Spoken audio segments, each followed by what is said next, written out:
Let us try to understand how to connect with Mahavidya Matangi during our meditation sessions. In my previous video, I have talked about how to connect with the Muladhara Chakra Deities, Swadhisthana Chakra Deities, Manipura Chakra Deities, Anahata Chakra Deities, and now we are talking about how to connect with the Vishuddha Chakra Deities. In the Vishuddha Chakra, there are three deities. One is the Akshara Bhairav, that is the Shiva Tattva, and another two are the Shakti Tattvas, that is Mahavidya Matangi and Mahavidya Tara. We have completed Akshara Bhairav and Mahavidya Tara in previous video, so now we are talking about Mahavidya Matangi. Vishuddha Chakra represents the desire to communicate, and as told in the previous video, the Muladhara Chakra represents the ground floor of the house, Swadhisthana is the first floor, Manipura is the second floor, Anahata is the third floor, and now we are in the fourth floor of the house, that is Vishuddha Chakra. As I told in previous video, this entire playlist is regarding the nature and behavior of the deities, so that people can connect with them easily. Because many people in my comment section in the Telegram group complained that they are not able to connect with the deities properly like me.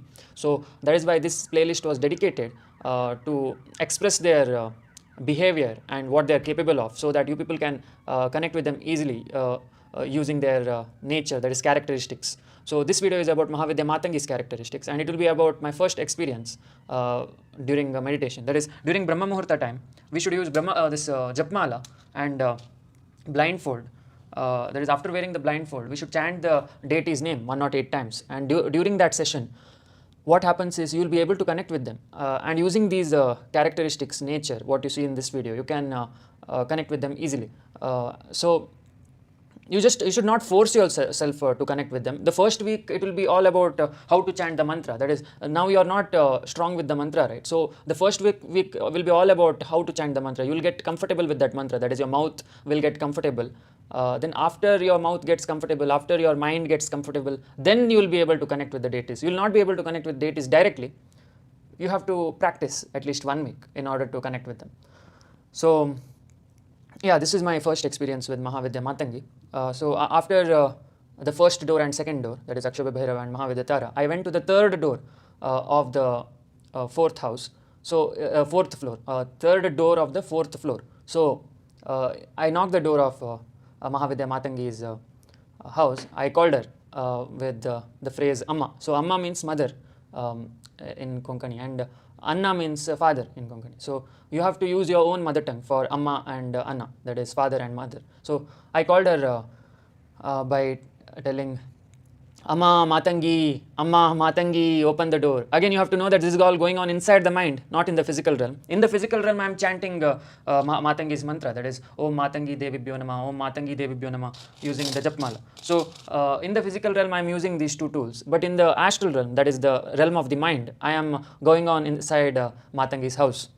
So I called her, Amma Matangi, open the door, open the door.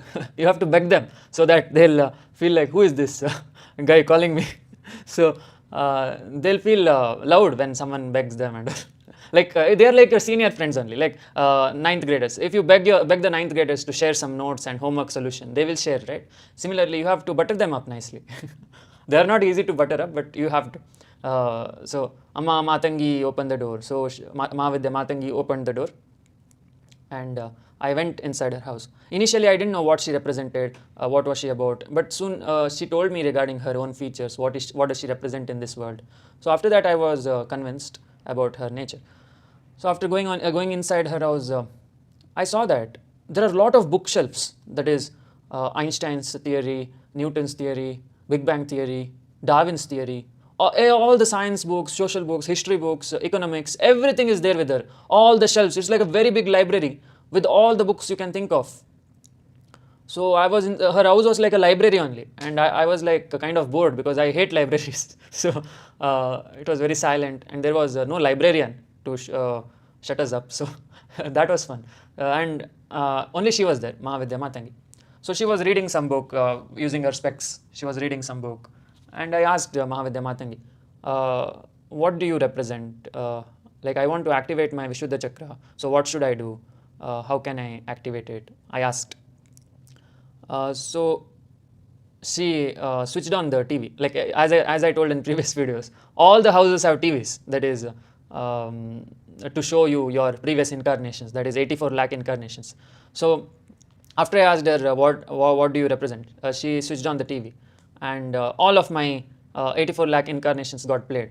That is, she showed me how she taught me to fly when I was a bird, how she taught me to carry food when I was an ant, and how she taught me to speak when I was a human, how she taught me to drink when I was a swan. So all the knowledge, right, regarding eating, having sex, earning money, loving someone, talking with someone, thinking, existing, all the knowledge she was giving to the world. She was the giver of knowledge to the whole world, whole universe, all the three realms. She is the giver of the knowledge. What do I mean by knowledge? Even the ability for our physical body to interact with the ground. For example, now I'm able to sit on the ground, right? That is because my body has the knowledge of interacting with the ground. Otherwise, my body would have passed through the ground if it didn't have the knowledge to interact with the ground. That is the frequency of the atoms in my skin and the frequency of atoms on the ground interacts with each other. That is why I'm able to sit so comfortably. If it did not interact, I would have passed through like a ghost. So that is also a knowledge.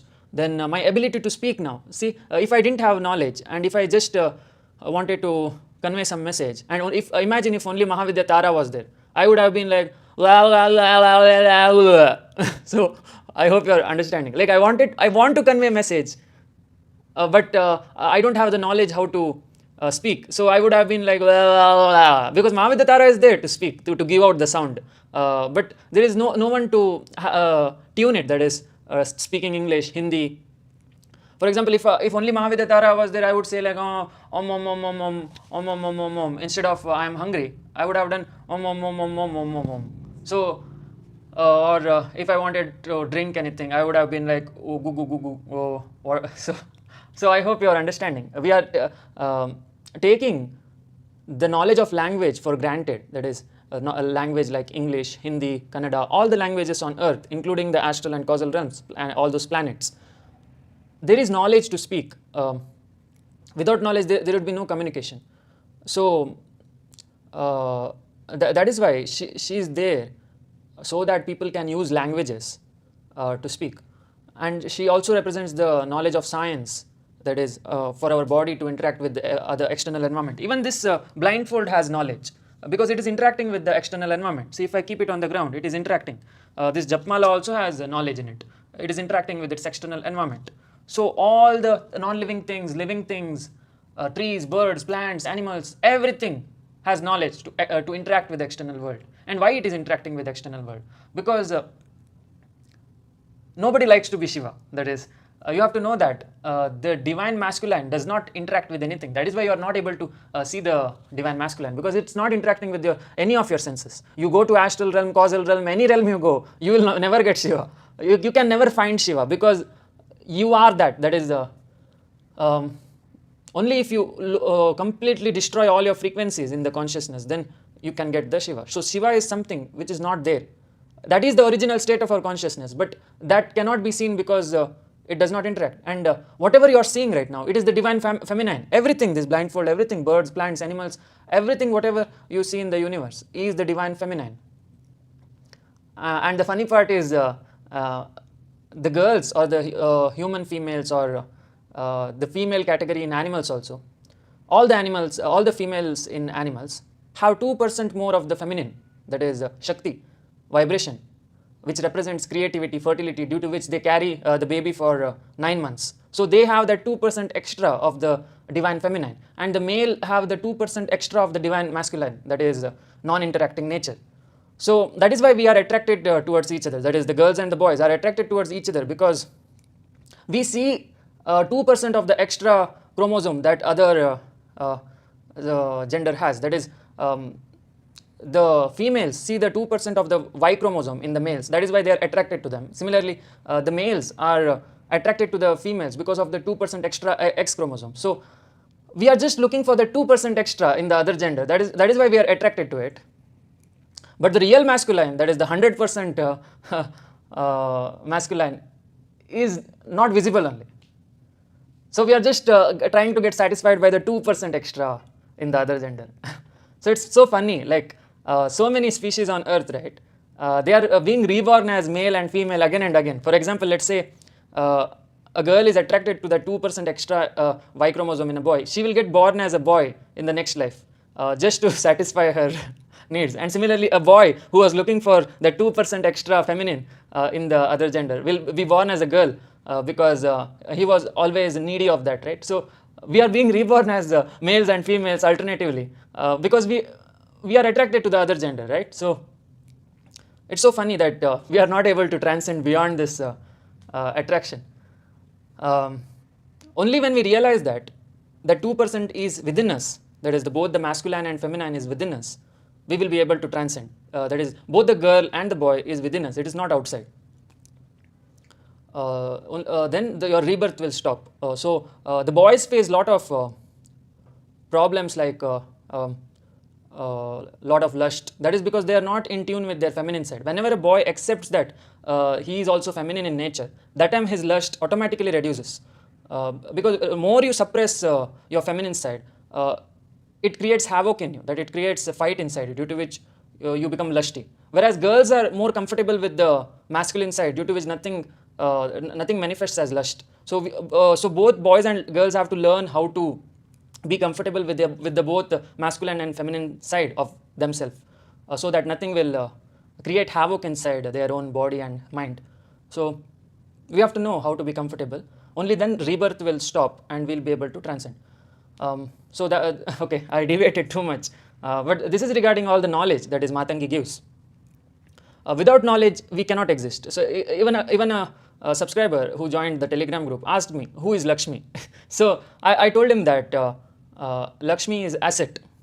And he asked me, what do you mean by asset? I told him, your whole body is an asset, your whole mind is an asset, your whole consciousness is an asset. So everything is Lakshmi. So he completely got confused. He was like, you're telling everything is Lakshmi, in another video you're telling everything is Parvati, in another video you're telling everything is Krishna. So I'm completely confused, he told.